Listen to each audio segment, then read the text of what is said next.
Alright, is everybody in the audience here? Alright, here you go.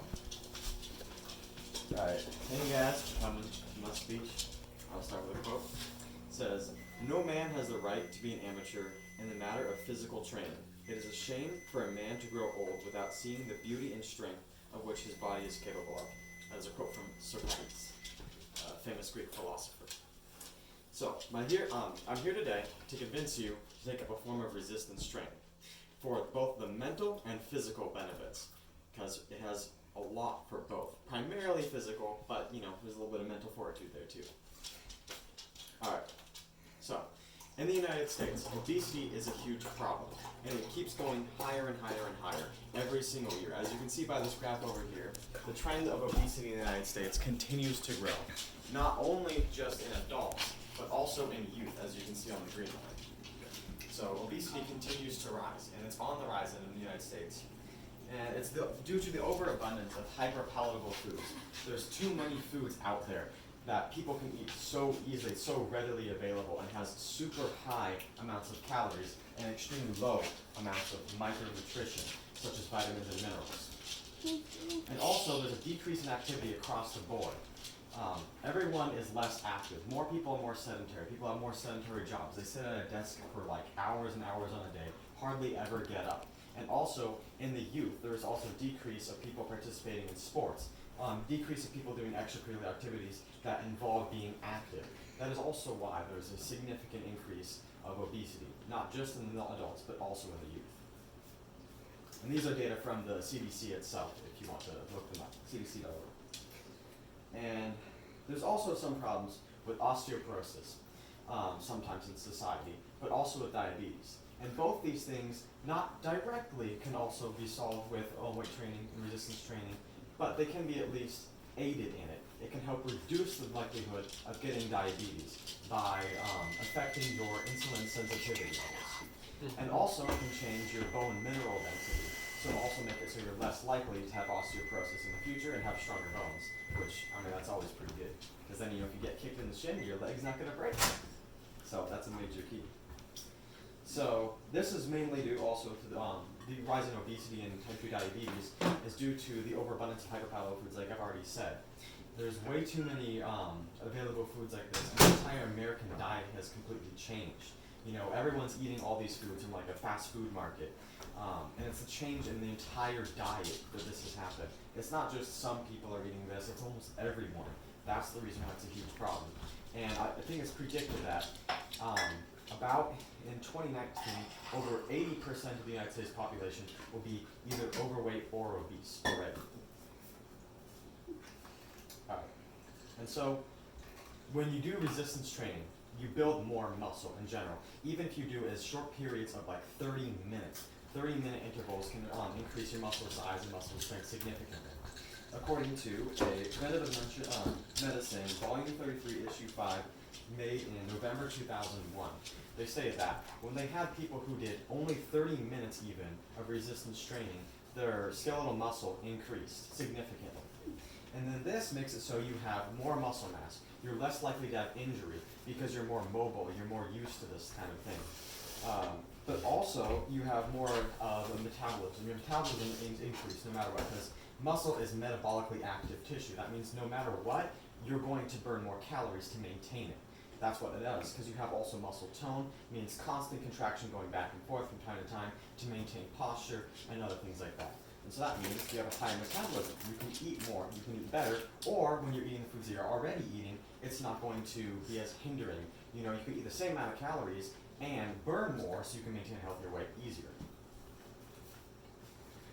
And also, it can improve insulin sensitivity and glucose metabolism as well as bone mineral density, according to a study called The Effects of Resistance Training and Insulin Resistance by Medicine and Science, both Sports and Exercise Nutrition.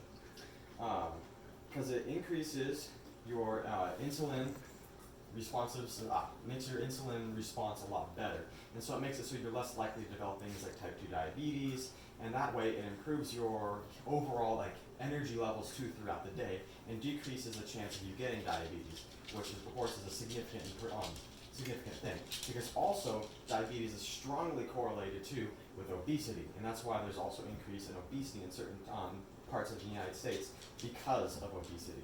Primarily type 2 diabetes, which is, something that you can get when you get overweight. But also, it increases your bone mineral content, because when you're using your muscles, it tears on the bones and stuff. It makes like little itty bitty micro fractures, and then that makes it so your body reinforces it. It takes the minerals, puts it back in there, makes it even stronger. And so this helps you fight osteoporosis, makes your bones stronger, makes you able to stand taller and not hunch over time. No, you're fine. I'm not trying to correct your posture. It's all good. All right, and then there's also another side of the metabolic effects. And this is from a study, the metabolic effects of resistance training in skeletal muscle in 2011 by the American Journal of Physiology and Endocrinology and Metabolism. And resistance training, you can do it in the form of, like lifting weights. You can do lifting dumbbells, you can do barbell movements, you can do rows, you can do bench press, you can do all sorts of different things. So, there's other different forms that you can do, but this is what I'm going to talk about for now. Barbell movements, dumbbell movements, actively having a resistance force in your hand that fights against gravity. It's a continual fight against gravity, is basically what it is. But you can use barbell movements and dumbbell movements to help facilitate this. But of course, there is another option. You can do calisthenics, such as a program called P90X, which is very famous. Many of you may have heard of it. They use calisthenics, which makes you use your body weight. So you're actively fighting, the pull of gravity on your body to help induce this resistance training stimulus. And this is super nice. It's amazing because anyone can do it anywhere. And even in P90X, they even say, these are different programs that you can use on like a freight train, one of those heavy-duty planes in the sky, like a freighter. And then you can do it anywhere, anytime, anyone can do this. It means people in Africa or whatever who don't have access to super full gyms or whatever, or anywhere in the world, you can do some form of resistance training. That means there's no real excuse. Anyone can do it, and anyone can get good results and help improve themselves.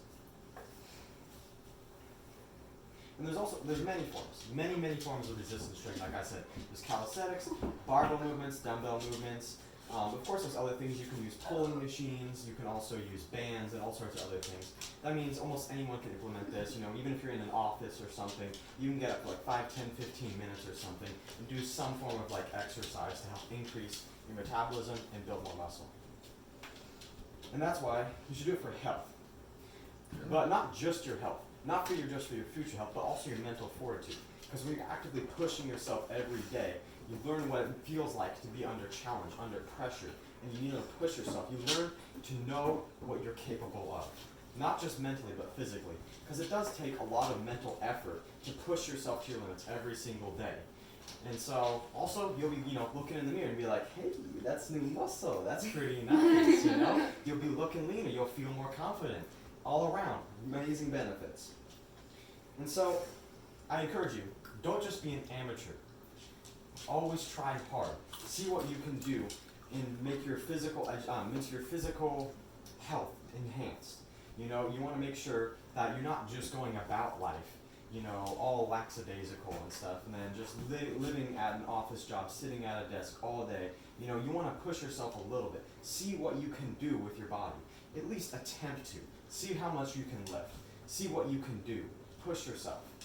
Challenge yourself. Maybe just for the fun of it, but also for your health too, because there's amazing benefits. And sometimes it only takes 30 minutes. Almost everyone has 30 minutes. You can do 30 minutes, a couple days a week or something, and get really good results and better your health forever, for the future, and prevent osteoporosis too, which is always pretty good. And so, life is like a marathon. You're running, you're walking, it takes a long time, but if you start with just a walk, if you go about your entire life just walking at a slow pace, you're going to end up dead last. You're not going to have as much fun. You'll be going through it, but why not go at a little bit faster pace? Push yourself a little bit. Enjoy it more. You get more results from it. And also, when you're at a higher pace, you start from a higher pace, it'll improve your cardiovascular fitness. Life is better in general. You live longer. You feel better. And you might just win first place. You might get, good gains. You might be a bodybuilder. You don't know what you could become if you push yourself. All right. Thank you. That's all.